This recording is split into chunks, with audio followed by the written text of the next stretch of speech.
শহর যেভাবে ডুবে গেছে, প্রধানমন্ত্রীর কার্যালয়ের সামনেই দেখলাম একেবারে বেশ খানিকটা পানি, কোমর পানি। অনেকে বলছেন সমাজের নানান অংশ আজকে জেগে উঠছে, বিশেষভাবে ছাত্র সমাজ যেভাবে জেগে উঠেছে, শিক্ষকরা পর্যন্ত আন্দোলন করছে। সরকার নিজের পক্ষের লোকদেরও আর রাখতে পারছেন না। এই লড়াইগুলো আরো জোরদার হবে। ওবায়দুল কাদের সাহেব বলছেন ছাত্ররা নাকি আদালতের মুখোমুখি দাঁড়িয়ে যাচ্ছে। আমরা দেখতে পাচ্ছি এই সরকার তারা নানাভাবে ষড়যন্ত্রমূলকভাবে এই বাংলাদেশের ছাত্র সমাজকে তাদের একটা ন্যায্য আন্দোলন, কোটা আন্দোলন, যেটা 18 সালে ফয়সালা হয়ে গেছিল, তাকে নানাভাবে আদালতের মুখোমুখি দাঁড় করিয়ে দেওয়ার চেষ্টা করছে। আদালতের সাথে কোনো আমাদের লড়াই নেই, আদালত ব্যবস্থা আমরা পরিবর্তন করতে চাই, কিন্তু বাংলাদেশের ছাত্র সমাজকে এইভাবে আজকে তাদেরকে বঞ্চিত করা, তাদের সাথে প্রতারণা করার কোনো চেষ্টা যাতে সরকার না করেন সেই সতর্কতা থাকতে হবে।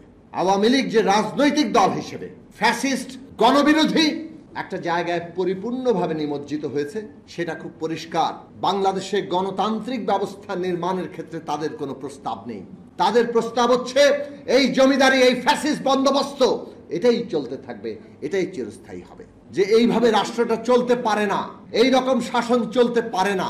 আগামীর বাংলাদেশ এই শাসন উৎখাত করে একটা গণতান্ত্রিক বাংলাদেশ হবে, এবং সেই গণতান্ত্রিক বাংলাদেশের রূপরেখা 31 দফা। আমরা কেবলমাত্র আশা দিয়ে একটা স্লোগান দিয়ে এটা শেষ করিনি। কিভাবে আগামী বাংলাদেশ হবে সেইটাও পরিষ্কার করে বলা হয়েছে। বাংলাদেশের মানুষের কাছে নতুন করে আমাদের এই ডাক নিয়ে যেতে হবে, জাগ্রত করতে হবে। আজকে বাংলাদেশের মানুষ বেগম খালেদা জিয়ার মুক্তির জন্য কথা বলছেন। আজকে তিনি ভীষণভাবে অসুস্থ, তার চিকিৎসার জন্য বাংলাদেশের মানুষ দাবি করছে।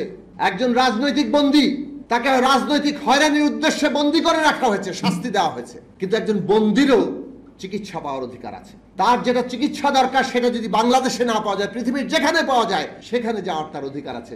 সরকারের সেটা দায়িত্ব। বারবার মানুষ বলছে, কিন্তু এই সরকার শুনছে না। বাংলাদেশের মানুষ অবিলম্বে বেগম খালেদা জিয়ার মুক্তি পাওয়ার যে অধিকার, জামিনে মুক্তি, পূর্ণ মুক্তির যে অধিকার, সেই অধিকার সহ তার চিকিৎসার দাবি করে, কিন্তু সরকার কোনোটাই শুনবে বলে মনে হচ্ছে না। নেহায়েত বাধ্য না হলে কোনোটার দিক থেকেই তারা কোনো জনগণের প্রতি কর্ণপাত করতে চায় সেটা মনে হচ্ছে না। নাহলে কোটা ব্যবস্থা নিয়ে আবার এই ষড়যন্ত্রটা তারা করতো না। এই ফ্যাসিস্ট শাসন সমাজের সমস্ত অংশের তাদের অধিকার, তাদের মর্যাদা, তাদের সবকিছু কেড়ে নিচ্ছে। এইরকম একটি শাসনের মধ্যেই যেহেতু আমরা আছি, এবং এটা কেবলমাত্র একটা শাসন নয়, রাষ্ট্রটাই এই জায়গায় রূপান্তরিত হয়েছে। রাষ্ট্রটাই জনগণের একটা বিরুদ্ধে অবস্থান নিয়েছে, যে তাকে দমন করে, শাসন করে এই রাষ্ট্র লুট করবে, এই রাষ্ট্র তাদের দাপট দেখাবে, এবং এটাই তাদের কাজ, এটাকেই তারা চিরস্থায়ী করতে চায়। তার বিরুদ্ধে আজকে বাংলাদেশের বিরোধী রাজনৈতিক দলসমূহ একটা ঐক্য গড়ে তুলেছেন। আমাদেরকে আন্দোলনের জায়গায় যেতে হবে। মানুষ আশা করে বিরোধী দলগুলো আবার বড় আকারের সংগ্রাম গড়ে তুলে এই সরকারকে বিদায় করে গণতন্ত্র প্রতিষ্ঠা করবে।